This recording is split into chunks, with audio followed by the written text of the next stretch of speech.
नमस्कार, Avon news TV में आपका बहुत स्वागत है। मैं हूं आपके साथ मेघा। देखते हैं स्पेशल स्टोरी में क्या है आपके लिए खास। पश्चिम बंगाल से शांतनु बनर्जी की रिपोर्ट।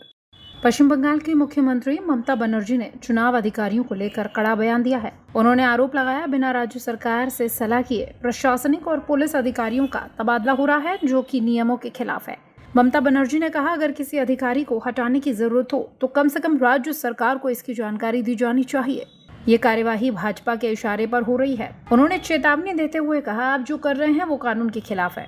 उन्होंने भरोसा जताया, पश्चिम बंगाल में एक बार फिर से ऑल इंडिया तृणमूल कांग्रेस की सरकार बनेगी और बीजेपी को पिछली बार से भी कम सीट मिलेगी। उन्होंने केंद्र सरकार की नीतियों पर निशाना साधते हुए नोटबंदी, कोविड और महंगाई जैसे मुद्दों का जिक्र किया और कहा, जनता इनसे परेशान है।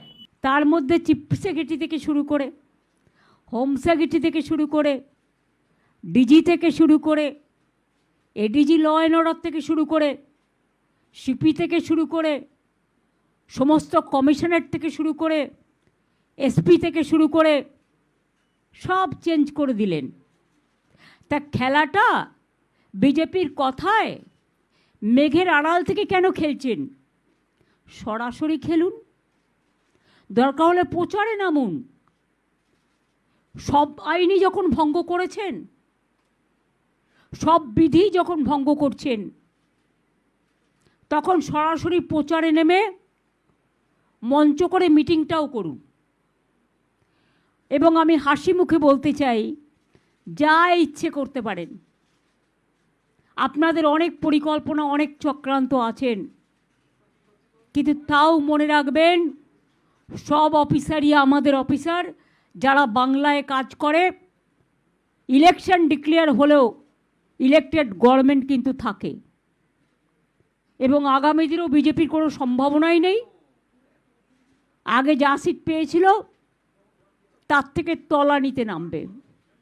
মানুষকে ভোটের লাইনে দাঁড় করিয়ে হ্যারাস করা, এসআইআর নামে লক্ষ লক্ষ মানুষের নাম বাদ দেওয়া, 200 মানুষের আত্মা কাঁদছে, আধারের নামে লাইন দেয়া, গ্যাসের নামে সার্ভার বন্ধ করে মানুষকে প্যানিকি করা,